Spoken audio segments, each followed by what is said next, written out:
Bien, c'est un jour un peu spécial, ça sera peut-être le seul jour où, voilà, il faut que je termine, la vidéo. Donc j'essaierai de moins parler cette fois-ci, promis. Allez, il faut terminer cette vidéo, hein? Le World Economy Newspaper, le seul média planétaire, distribué chaque jour par les New Coco dans tous les océans. Officiellement, il est indépendant. Mais en réalité, il n'existe que parce que le gouvernement le tolère. Et quand un article le dérange un peu trop, les agents du Cypherpol s'en mêlent. Ils menacent, censurent, manipulent. L'objectif n'est pas Le de fameux raconter la journal, vérité, mais de CNews, maintenir BFM l'équilibre TV, du on récit connaît, et hein, on connaît parfois ces même journaux. créer des chocs. En fait, il faut bien comprendre que les habitants du monde lisent ce journal comme on lirait un livre sacré. Ce qu'il dit devient vrai. Et c'est comme ça qu'un simple chiffre, une prime sur une affiche, peut transformer n'importe qui Je en sais que vous monstre. n'êtes pas bête, Quand hein, on je y sais que vous n'êtes pas pense, bête, les mais même primes, le c'est une journal peut nous invention mentir. Donc géniale en du soi, gouvernement franchement, mondial. autant avoir ces Annonce de informations autre propagande part plutôt déguisée que en dans le justice. journal en vrai. Elle ne mesure pas toujours la dangerosité d'un criminel, mais l'image qu'on veut donner d'une personne. Et en réalité, quand on parle de dangerosité, on se demande parfois pour qui est le danger. Quand une fillette de 8 ans, comme Nico Robin, a été accusée d'un crime qu'elle ne comprenait même pas, le monde n'a pas douté une seconde. Personne ne s'est demandé comment une enfant pouvait valoir 79 millions de Ah berries. oui. Les gens ont vu un chiffre, une menace, un visage. Et ça a suffi pour la chasser jusqu'aux confins des mers. Parce que dans ce monde, il ne faut pas forcément être coupable pour être un criminel. Et Il oui. suffit de naviguer, de quitter son île, de vivre autrement que ce que le gouvernement autorise. Et te voilà, hors la loi. Et là, tu comprends. Tu comprends que le contrôle de l'information, c'est ce qui relie tout le reste. Les taxes, la Il peur, faut tout la faire pour hiérarchie, voyager les la gens, parce que censure. sans voyage, on Un ne peut peuple pas isolé, connaître ce qu'il y a nourri par au-delà de une nos seule voix, pays, finit etc. par confondre Enfin, la vraie stabilité vérité, entre et guillemets. vérité. Parce qu'à force de répéter un mensonge encore et encore, il finit par devenir une vérité. Et cette Oui. vérité-là, le gouvernement l'a aussi inscrite dans les mentalités. Prenons l'exemple des hommes-poissons. Dans l'univers de One Piece, ce sont des êtres marins capables de respirer sous l'eau, dotés d'une force et d'une culture unique. Mais dans l'imaginaire collectif, ce sont des monstres, des créatures violentes, inhumaines, dangereuses. Alors bien qu'ils partagent le même sang, le même désir de liberté, le même train de vie. Bah oui. Et cette haine ne vient pas de nulle part. Elle a été fabriquée. Pendant des siècles, on leur a refusé les mêmes droits.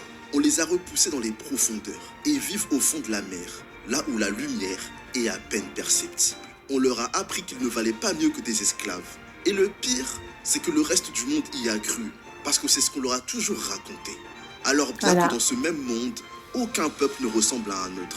Autant de cultures que de races, que d'îles à découvrir. Et pourtant, les hommes-poissons sont devenus le miroir d'un système où la différence est une menace et où la peur de l'autre sert à maintenir la division. Et pendant que le peuple se méfie les uns des autres, personne ne regarde au-dessus. Personne ne se demande qui tire les ficelles. C'est une mécanique parfaitement huilée, divisée Pour mieux régner. Bah oui, c'est un comme monde ça. fragmenté, des cultures isolées, des frontières physiques et mentales qui empêchent toute unité. Et pendant que les mers s'ignorent, le gouvernement mondial garde tranquillement le contrôle. C'est pour ça que One Piece parle autant de liberté. Parce que dans ce monde, la véritable prison n'est pas une cellule, c'est l'idée qu'on se fait de la réalité. Et ce qui rend One Piece si fort, si magnifique, c'est que derrière ces mers, ces îles et ces pirates, il raconte quelque chose de très humain. Quelque chose qu'on ne connaît que trop bien dans notre propre monde. Le gouvernement mondial, ses taxes, ses nobles, sa hiérarchie, tout ça, c'est bien plus que de la fiction. C'est le reflet d'un monde où le pouvoir s'est construit sur la domination. Les C'est un dragons peu la célestes réalité de notre monde, c'est ça incarnent que je vous parfaitement dis. les anciennes Vous puissances n'êtes pas bête, coloniales. hein. Tout ce Des qu'il est en train familles de dire, riches, il faut voir, hein. persuadées Il faut d'être voir, supérieures, qui ont effacé des il faut civilisations voir les entières pour similitudes qu'il y a avec s'approprier notre leurs monde. richesses, pendant qu'eux vivent dans la lumière et que les autres crèvent dans l'ombre. Et c'est exactement ce qu'il s'est passé dans One Piece, quand les 20 royaumes ont uni leurs forces il y a 800 ans. Ils n'ont pas seulement bâti un gouvernement, ils ont effacé un monde, ils ont supprimé un peuple, un savoir, une culture, une histoire entière. Tout ça pour s'imposer comme les seuls détenteurs de la vérité. C'est la même logique que la colonisation. Un peuple qui en écrase un autre, puis écrit l'histoire à sa place. Et c'est partout la même mécanique. On prive les peuples de leur histoire, puis on les rend responsables de leur propre effacement.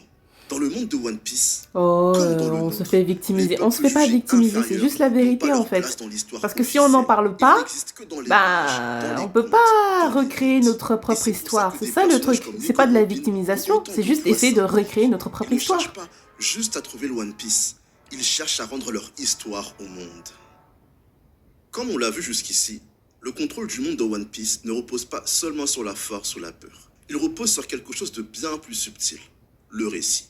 Et ce mécanisme, il nous parle directement, parce qu'il n'a rien de fictif. Dans notre monde aussi, les grands médias appartiennent à une poignée d'intérêts économiques et politiques. Quelques Franchement, groupes ce gars, il a décident tout de dit. ce qui mérite d'être vu, de ce qui doit être oublié et de la manière dont on doit le ressentir. Il a tout dit. L'information, à l'origine, devait libérer.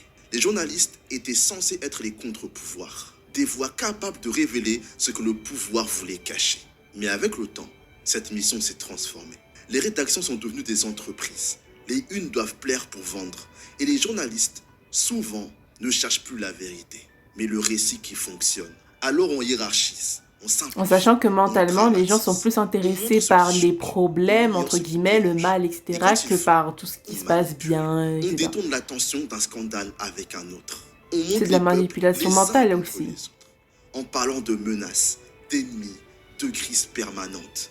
Et peu à peu, la peur devient un outil politique, Voilà. exactement comme dans One Piece. Quand un peuple commence à douter, on ne l'écoute plus, on le divise, on crée des débats artificiels, on inonde l'espace public de bruit jusqu'à ce que plus personne ne sache où est la vérité. Et ce n'est pas nouveau, c'est la même logique depuis des décennies, que ce soit pendant une guerre, une pandémie, une élection ou un conflit géopolitique, l'information est devenue une arme, une manière de fabriquer le consentement, comme le disait Chomsky, faire croire au peuple qu'il pense librement, alors qu'on lui a simplement choisi les questions à se poser. Bah C'est oui. ce qui rend One Piece si fort. Dans un monde où tout semble tourner autour du rêve et de l'aventure, Oda parle en réalité du pouvoir le plus dangereux qu'il soit, le pouvoir de raconter l'histoire à la place des autres. Et maintenant, tu veux comprendre comment un système peut dominer le monde pendant 8 siècles? Regarde simplement où vivent ceux qui gouvernent. Redline. On croit que c'est une montagne, un énorme mur qui sépare le monde. En réalité, c'est un piédestal. C'est là-haut, au centre du monde, que siège Marie-Joise. Le rappel permanent que certains naissent au sommet et que les autres vivent en dessous. C'est à partir de cette hauteur que le monde est gouverné. De là que les décisions tombent et là que les inégalités se perpétuent. Cet ordre-là, c'est le visage même de l'impérialisme. Un centre puissant qui se donne le droit de décider pour des nations entières, tout en cachant cette domination derrière les mots paix et progrès. Mais derrière cette façade, c'est toujours la même logique. Préserver la richesse du centre et maintenir la dépendance des marges. Mais l'impérialisme dans One Piece, c'est aussi l'exploitation économique. Et aucun exemple n'est plus parlant que celui du peuple de Flévence, la patrie Ah, de le Trafalgar. flashback de l'eau, ça Flévence, c'est... c'est une histoire que l'humanité ne connaît que trop bien. Un peuple découvre une ressource rare nommée blanc de Saturne. Une matière si belle et si rentable qu'elle attire la convoitise du monde entier. Le gouvernement comprend vite son potentiel. Il sait aussi qu'elle est toxique, mais le profit est plus fort que la morale. Alors on cache la vérité. On exploite la ressource jusqu'à épuisement. Et on transforme tout un peuple en main-d'œuvre sacrifiable. Pendant un temps, Flévence brille et croule sous les richesses. Les mines tournent, l'argent coule à flot, les nobles s'enrichissent. Puis viennent les symptômes. Les habitants tombent malades, les enfants naissent condamnés. Finalement, le gouvernement nie, puis fuit. Et quand la vérité finit par éclater, il est trop tard. Les nations voisines, effrayées par la contagion, envahissent le pays, massacrent les survivants, et finalement, Flévence est rayée de la carte. Ce Personnellement, drame, quand je c'est un vois résumé ça, brutal faut pas du croire, hein, mais fonctionnement c'est vraiment impérialiste. véridique, au Une sens ressource où stratégique attire la ça, là, ce qui cupidité. s'est passé à Le Flévence, pouvoir dissimule les ça peut risques pour en vraiment tirer profit. facilement se Le passer peuple meurt ici de dans ce ce qu'il a monde. extrait de ses propres mains. Et quand la crise éclate, le monde entier vient rétablir l'ordre en pillant les ruines. L'histoire de l'eau n'est pas une exception, mais une métaphore. Celle de tous Bah les oui. peuples sacrifiés sur l'autel du progrès. Du Congo de Léopold II au pétrole du Moyen-Orient, des villages contaminés par le mercure au Japon, jusqu'aux terres détruites par les mines de lithium aujourd'hui. C'est toujours le même cycle. On Et la découvre, déforestation on aussi, exploite, hein. on nie, et finalement, on fuit. Et Ouais. ceux qui en ont profité disparaissent avant de rendre des comptes. Et quand on y pense, le gouvernement mondial ne fait rien d'autre. Il accumule, il cache, il remplace. Chaque royaume affilié n'est qu'un rouage dans une économie de contrôle. Et cette paix mondiale dont il se vante n'est qu'une façade. Un équilibre maintenu par la peur et financé par la souffrance invisible des autres. Et c'est là que la fiction rejoint le réel. Vous avez peut-être déjà vu ces images. Des foules en colère, des drapeaux, des cris, des gens qui se battent pour être entendus. Et au milieu de tout ça, un drapeau avec un chapeau de paille. On l'a vu à Madagascar, en Indonésie, au Népal, au Maroc. Des jeunes qui brandissent ce drapeau comme s'il représentait leur combat. Alors que de base, c'est juste celui d'un équipage de pirates dans une fiction. Mais ce drapeau a fini par quitter les pages du manga pour devenir un symbole de liberté, de résistance et même, pour certains, d'espoir. À Madagascar, lors des manifestations contre les coupures d'eau et d'électricité, on a pu voir flotter la version revisitée du pavillon de l'équipage au chapeau de paille. Ce n'était pas un simple clin d'œil à la pop culture. Pour ces manifestants, c'était un message, une manière de dire que leur voix existait, qu'ils refusaient d'être invisibles. En Indonésie, la tendance s'est propagée. À l'occasion de la fête nationale, des citoyens ont brandi ce drapeau pour dénoncer des politiques qu'ils estiment bénéficier aux élites et ignorer les classes populaires. Le drapeau est devenu un outil de satire politique, de défi symbolique. Ce dessin, ce simple logo, est devenu le drapeau d'une génération qui refuse de vivre à genoux. Parce que ces scènes de révolte qu'on regarde dans One Piece, ces foules qui se lèvent, ces peuples qu'on pensait brisés et qui reprennent leur voix, on les retrouve aujourd'hui partout dans le monde. Mais ici, l'important n'est pas seulement le drapeau, c'est ce qu'il représente. Un refus que ceux d'en haut continuent d'agir sans être remis en cause. Une prise de conscience collective que la peur, l'oubli et l'abandon ne sont pas des fatalités. Et la volonté que la liberté n'est pas un privilège accordé, mais un droit exercé. Parce qu'en réalité, ce pavillon n'a pas été brandi au hasard. Ce n'est pas juste un symbole cool tiré d'un manga populaire. C'est un cri universel, celui de toute une génération qui a grandi dans un monde où les injustices sont visibles, documentées, partagées en direct sur les réseaux, mais où le sentiment d'impuissance reste le même. Il a vraiment tout dit à ce niveau-là. Ce n'est pas un hasard si ces images viennent surtout de jeunes, parce qu'ils se reconnaissent en Luffy et son équipage. Des marginaux, des rêveurs, des gens qui n'ont pas d'autorité, mais qui refusent d'abandonner. Ils voient dans cette bande de pirates un miroir de leur propre réalité, celle d'un monde où suivre les règles ne garantit pas la justice, et où désobéir devient parfois la seule façon de rester humain. Il a tout dit. Ce drapeau, franchement, c'est la version moderne du point levé. Un langage commun qui traverse les frontières, les religions, les langues. Parce qu'il ne parle pas d'idéologie, mais de dignité. Et dans un monde fragmenté, où chaque peuple se bat pour sa survie, voir ce symbole flotter à Madagascar, au Népal ou en Indonésie, c'est la preuve que la colère est devenue mondiale. Et que cette colère, elle s'exprime à travers un message simple. On ne veut plus subir. Alors, la prochaine fois que quelqu'un vous dira que One Piece n'a rien de politique, montrez-lui cette vidéo. Merci mon frère. Bon vous avez déjà vu, hein, c'est bon, je vais pas tout...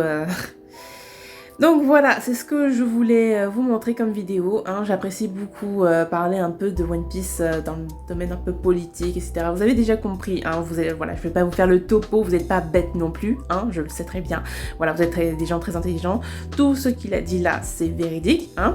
One Piece, ce n'est pas... Enfin, si, c'est de la fiction, mais ce que je veux dire, c'est que cette fiction est inspirée de faits réels, de choses réelles, etc. Donc, bon... Voilà quoi, on peut pas entre guillemets tirer un trait dessus ou je ne sais quoi, voilà. C'est tout ce que je voulais vous dire. Alors bon, là voilà, j'ai fait une vidéo, voilà, c'est assez rapide, etc. C'était la suite, donc voilà, c'est terminé, la vidéo est terminée. Je vous enverrai bien sûr sur la description la vidéo en question, ainsi que le youtubeur en question, évidemment, il est vraiment très fort, je l'apprécie beaucoup. Et vendredi, je ferai enfin ma propre vidéo, voilà. Après, bon, on verra bien hein, sur les autres vidéos aussi de la semaine prochaine et de la semaine d'après, des petites vidéos réactions comme celle-ci par exemple, voilà, parce que je ne dis pas que j'ai un peu la flemme, mais j'ai un tout petit peu la flemme. J'essaierai de terminer évidemment les vidéos réactions parce qu'elles sont assez longues, donc voilà.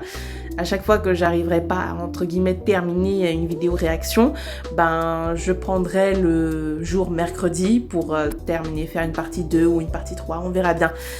Et dans quelques semaines, je vous le dis tout de suite, je préfère vous le dire tout de suite, il y a le Mon Corvo qui avait déjà fait une grande vidéo sur le résumé de One Piece entre guillemets.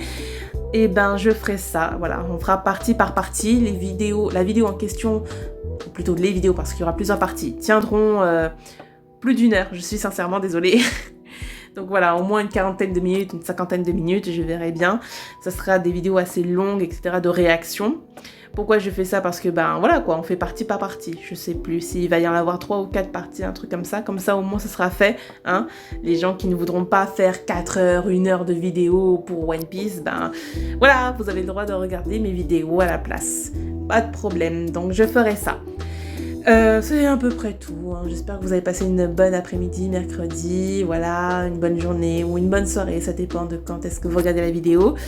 Et voilà, c'est un plaisir de toujours être avec vous. Hein. Je suis de retour, je sais, voilà, j'essaie d'être régulière du mieux que je peux. Donc voilà, j'essaie de tenir ça. Ravie de vous voir, je vous apprécie beaucoup, bye bye.